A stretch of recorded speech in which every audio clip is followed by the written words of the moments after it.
Hello, it's Randi Rhodes. Here's a clip from our show, and go to randyrhodes.com for the whole thing and a podcast. Buy a stinking podcast.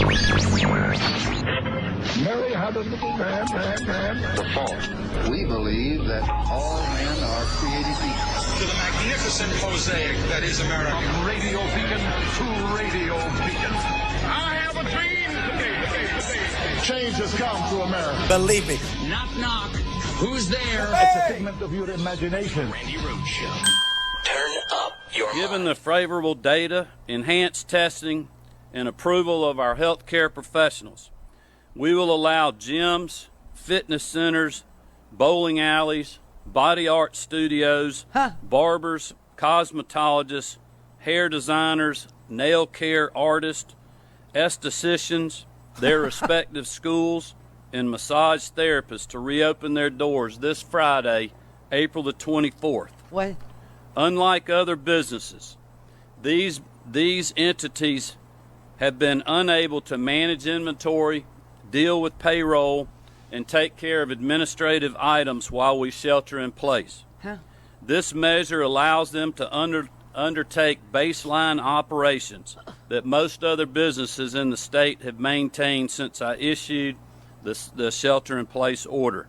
That is the governor of Georgia that beat Stacey Abrams, Brian Kemp, saying that even though Georgia has 19,000 cases of COVID, they're going to reopen various businesses on Friday and then on Monday even more.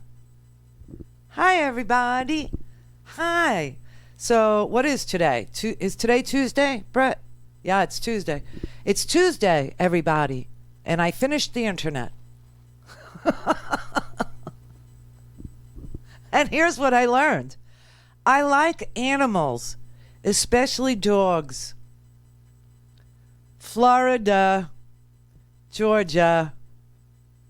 And I have a family. That's what I learned. I actually, now that I'm done with the internet, I can actually turn around and not face the wall so much in my little yellow office every day. And I realize I have a family. Now, I will say I haven't looked at them in so long that I hardly recognize him. Howard he was growing a beard, which was, it was bad. It was very, very bad. And he looks like Greg Brady. So Greg Brady with a beard. Yeah, not for me. Maybe for some gals, just not for me.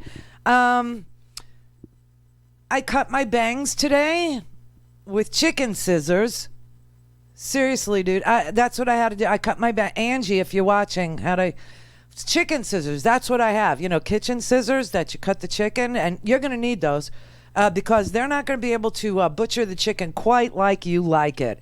You're going to get stuck doing it. So get prepared to go learn on the internet how to butcher a chicken. Learned it. I finished the internet. I know how now. And I also learned America is a failed state. Your grandparents were asked to fight a world war to beat back fascism. And 500,000 signed up and went to fight against fascism. 500,000 men. Some were segregated in their units and still fought, came back, and were treated like dung. But they sacrificed. They did it. They were patriotic heroes. And women went into the factory. You can do it. Women went into the factory. My grandmother learned how to make meatloaf for 20 people out of 1/4 pound of chopped chuck. And you're being asked to sit on your couch and watch Netflix. You can do it. Yes, you can. You can do this.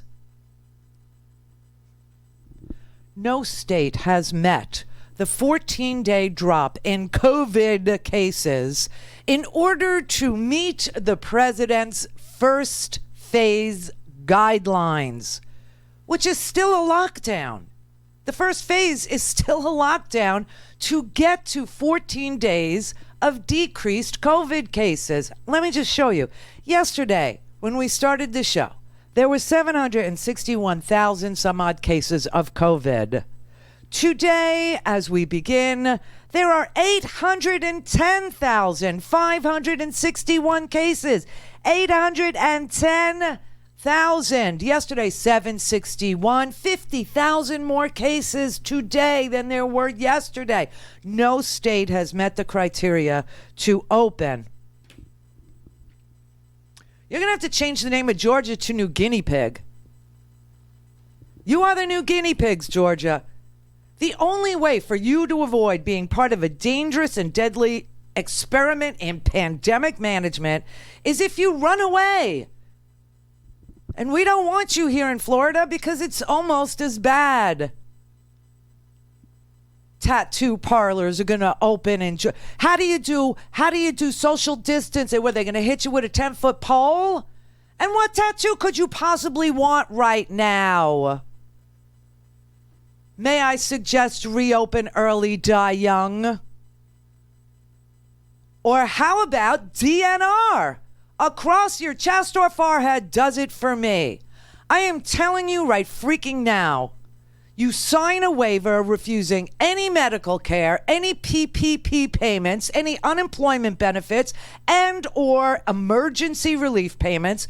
You get a tattoo across your forehead that says DNR or Donald Trump, whatever you want, make America great again, I don't care. And then you wear a cowbell so I know you're a spreader. Make that trend, hashtag cowbell. Thank you. It's for your own personal safety. Oh my God. You know, other nations throughout history have managed to function when there was a moron in charge, a madman in charge, a toddler in charge. Look at North Korea, for God's sake, okay? That's the whole concept behind dictatorships and monarchies in the Roman freaking Empire. Caligula literally he nominated a horse to be a senator. And the Roman Empire continued for 400 more years. You mollify the madman, and you have a circle of wise elders run your government. We need the wise elders. We need them. And it can't be Mike Pence. He is not a Lord Protector. He is a closet queen who stares lovingly at the toddler president. And no, he didn't cause coronavirus. But, you know, not seeing Pearl Harbor was a failing as well. Not seeing the coronavirus coming our way is a failing, but we turned everything around. Our parents turned everything around. Our grandparents turned everything around.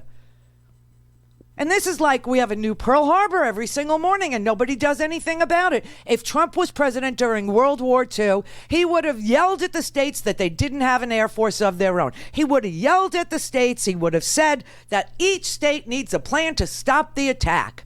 Each state needs a plan to stop the Japanese. Stop Tojo. If he were president in 1942, he would be telling the governor of New York to stock up on fighter planes. And his son-in-law would be standing on the stage saying, some of our friends called us and they asked for fighter planes, so we sent them to those people. America is spectacularly failing. Spectacularly. And there is a breathtaking piece, okay? This very rarely do I tell you to spend your whole day reading one thing. Today is one of those days.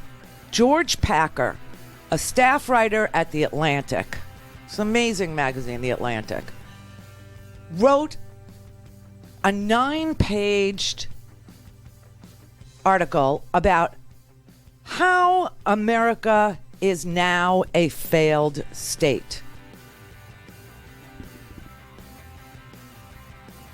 And I realize there are people in this country that still think America is so exceptional. You know what? You can now say that we are the greatest failed state of all time. You want to think it's exceptional? In that particular sentence, it would be true. In 2 months, we have failed spectacularly. Clear. RandiRhodes.com for the whole thing and a podcast. Buy a stinking podcast.